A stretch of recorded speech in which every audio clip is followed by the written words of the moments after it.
Hello, back again on the Top Recap channel. This time I will tell a movies entitled The Town. Let's get straight into the storyline. The film opens with a quote explaining that in the Charlestown neighborhood of Boston, bank robberies are extremely common. In fact, it happens so often that this city holds the highest number of robberies. This is the story of four friends who are used to this line of work: Doug, Jim, Glonsey, and Des. Doug is the mastermind behind their plans, and he informs the others of all the details they need to carry out. Let's go. One day, they conduct a bank robbery wearing masks and full-cover clothing. They move swiftly into the bank, ordering everyone to get down on the floor and even taking their phones. After that, they force the bank manager, Clare, to open the vault, allowing them to freely take all the money inside. The robbers also place the CCTV hard drive into the microwave to destroy it. Not only that, but they also pour bleach everywhere so that their fingerprints and DNA cannot be traced. However, without them realizing it, Claire managed to press the alarm button with her foot, causing the police to arrive and surround them. Claire also accidentally notices a tattoo on the back of Jim's neck. As a result, the robbers decide to take Claire as a hostage. They later release Claire at the beach and instruct her to remove her blindfold after they have left. After the incident, the FBI takes over the crime scene and assigns it to Special Agent Adam Frawley. At the scene, they find no evidence linking the robbers, meaning this group is highly professional. Kills all the clothing fibers so we can't get a match. Silent bell. The next day, Claire is interrogated by Frawley and tells him a little of what she knows without revealing details, such as the tattoo on the robber's neck, because the group had threatened to kill her if she gave any information to the FBI. And they just let you go? Yeah, they just let me go. At a building, Jem finds Claire's ID card and realizes that Claire lives near their neighborhood. Jem then plans to follow Claire. However, Doug immediately takes over this task, as Jem is too violent, and it might end badly. 100 feet of her, that's 10 years. Okay, you got 2 strikes against you already, they're gonna bury you in the fucking jail. Doug then goes around the neighborhood making payments to people involved in their heist, such as an arms dealer, a car dealer, and a man named Fergus, an Irish mobster posing as a florist. You run that into the safe, right? Trust me. Now it's time for the fun part. At night, they spend their money partying at a club. Doug is also approached by Jem's sister, Chris. Even though Doug tries to avoid her, Chris still appears infatuated with Doug's charm. You know what I miss? The fucking grip I used to get on your armrest. The next morning, Doug starts following Claire all the way to the laundromat. It is there that Claire cries when she notices a stain on her shirt collar. Doug seizes the opportunity to approach her, pretending to comfort Claire and inviting her out to dinner. See if we can turn your week around. The two of them start talking, and Doug claims he works as a laborer and that his father lives in the suburbs, although in reality, his father is in prison. Doug later takes Claire on a boat ride, claiming the boat belongs to a friend when, in fact, it belongs to someone else. The next day, Frawley finds a clue that the thieves are skilled in manipulating bank electrical systems, and people who know how to do this usually work at places like Vericom. Knowing this, Frawley begins gathering information on Vericom employees. Frawley also visits Claire to interrogate her further. It depends on the question. Am I a suspect? Long story short, as time passes, Claire and Doug grow closer. Claire confesses that she is cooperating with the FBI and is providing any information she knows. She also mentions that she saw the robber's tattoo, but has not yet told the FBI out of fear of the robber's threats. Hearing this, Doug advises her to keep it secret for now and reveal it only when the time is right.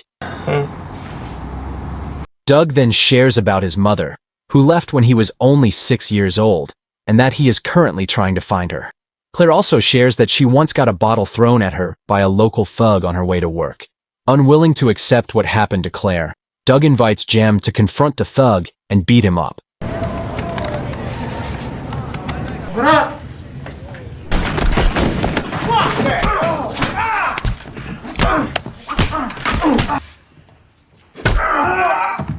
After beating him, they warn the thug to leave the area. However, Jim becomes even more violent and shoots the thug in both legs. Right? But just remember, I seen those too. Meanwhile, Frawley finds Dez's employee file from Vericom, noting that Dez took a day off on the same day the bank robbery occurred. From this, Frawley begins tracking Dez and finds him at a barbecue party with the group. Frawley instructs his agents to continue monitoring their movements and to take photos of them. Is this guy, Coughlin's best friend, Doug McRae. The following day, Claire and Doug have lunch together. When Claire goes to the restroom, Jim suddenly shows up and sits with Doug, making Doug panic, afraid Claire will recognize Jim. At the same time, Claire returns to the table, shocking Jim. Doug then quickly tries to make Jim leave while hiding the tattoo on the back of Jim's neck. All right, brother. Take care of yourself, all right? The situation starts to heat up. Claire is the only witness who could send them to prison. Jim agrees that they must discuss this with the other members. Also, they had to prepare for the next act, but Doug felt that he wasn't ready for the next act, so he told Jim to find someone else. Unfortunately, Jim didn't want to. He allowed Doug to quit this illicit job if Doug would do this robbery one last time. Doug agreed to that. They then prepared some necessary things, such as taking some grass from a salon to be used as fake evidence. They also washed themselves thoroughly and cleaned all the equipment using bleach so that there were no traces of their fingerprints. They then climbed into the car and put on masks to conceal their identities. After that, they proceeded to follow the armored truck carrying the bank's money and robbed it. At first, everything went smoothly, but one of the guards fought back by pointing a gun at Doug. Not only that, the police also started to arrive, which eventually forced Jim to kill the guard and leave as quickly as possible. As a result, a chase between the robbers and the police ensued.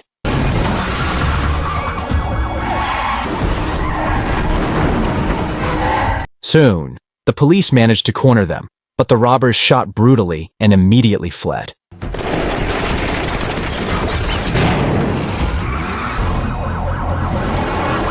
They then managed to escape from police pursuit and change their vehicle, which Dez had prepared.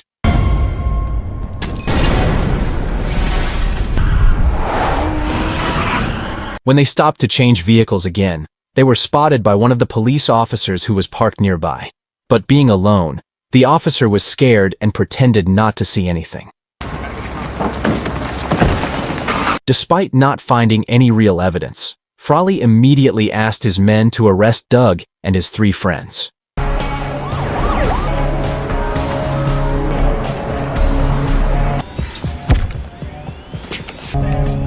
They were then interrogated and told to read the words the robber had said to his victim. But even so, the results of the investigation did not match at all. Frawley then continued to look for Claire's other clues. However, when he contacted Claire's workplace, they revealed that Claire had stopped working. This also made Frawley start to get suspicious, so he ordered his men to tap Claire's phone. That's how they found out that Claire had a close relationship with Doug all this time.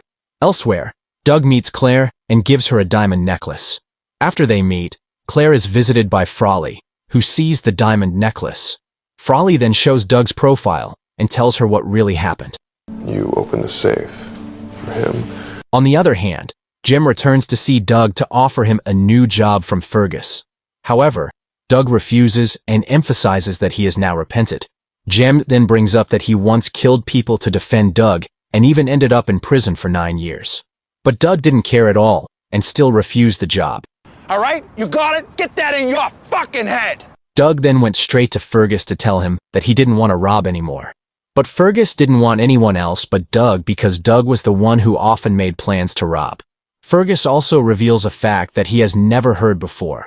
It turns out that his mother did not leave Doug, but died as a result of being invited by Fergus to take drugs to overdose. If Doug doesn't accept the job this time, Fergus threatens to kill Claire in the same way that he made Doug's mother overdose. Knowing this, Doug immediately went to see Claire. But Claire sent him away because now she knew who Doug really was. The FBI, Doug.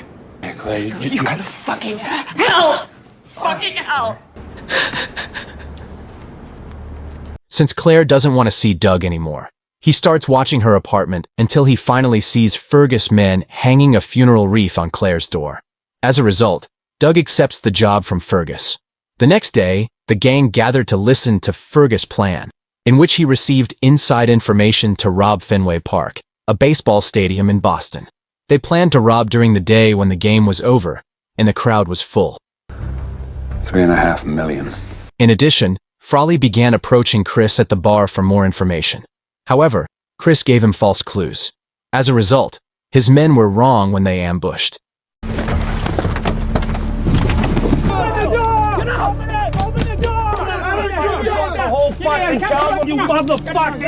On the other hand, Chris met Doug and persuaded him to take her away to live together. But Doug refused and kicked her out. I'm leaving with somebody else. This made Chris leave feeling sad until a small accident occurred.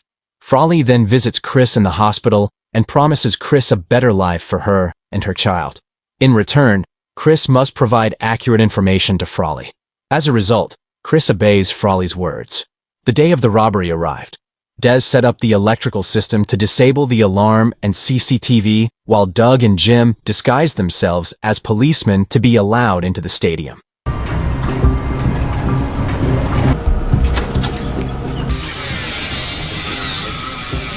When the two were about to get to the safe room, suddenly, the stadium employees and guards appeared. Because their disguises did not work, the two threatened the employees using their weapons.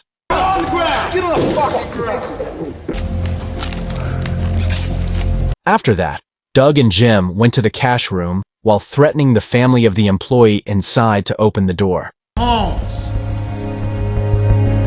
Back up. Back up.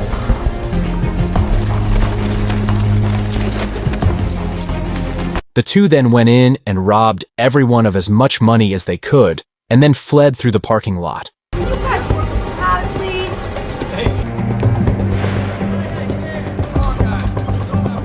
Where Glonsey and Des were waiting in an ambulance.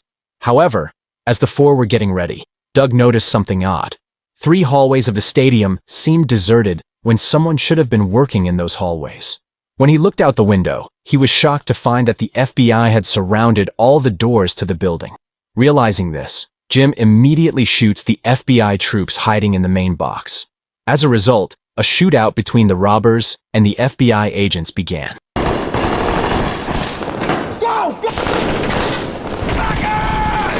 During the battle, Glonsey was shot. But he was still able to survive because he was wearing a bulletproof vest. Des then ran to open the door while Doug shot at the truck belonging to one of the agents, causing it to drive out of control.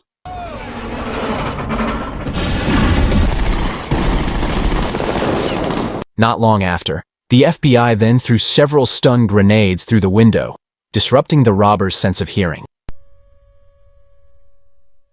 The FBI then proceeded to go inside and shoot Des to death.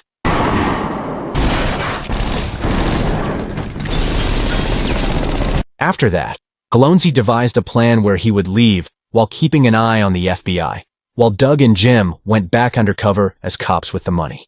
Doug and Jim then started mingling with the other cops and tried to escape while Glonsey drove the ambulance out past the FBI agents.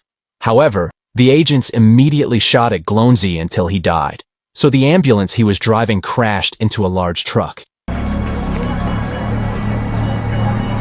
Shortly afterward, the FBI received information from stadium employees that there was a robber wearing a police uniform. Frawley immediately searched for suspicious policemen, and at that moment, he saw Jim walking while carrying a large bag. When Frawley follows him, Jim immediately shoots Frawley, but unfortunately, that day is not Jim's lucky day.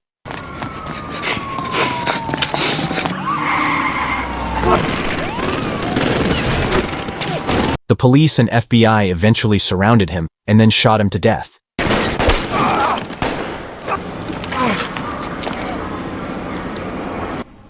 I surrender! On the other hand, Doug saw the incident and took the opportunity to escape.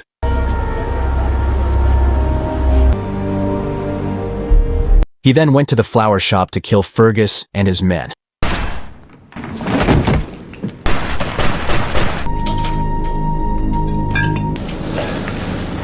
Fergie.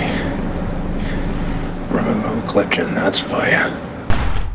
After that, Doug left with some money that he had hidden and then called Clare.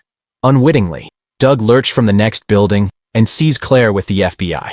Clare was then told to persuade Doug to come, even though Doug actually knew that the FBI was there.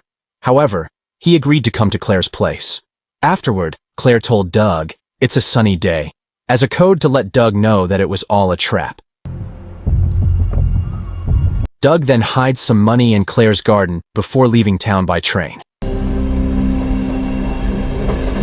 Shortly after, the Frawleys begin to realize and become suspicious of Clare's sunny day line. After thinking about it, they understood that it was a warning code for Doug not to come. As a result, Frawley lost Doug, who had now run out of town. A few days later, Clare found the money hidden by Doug in his garden.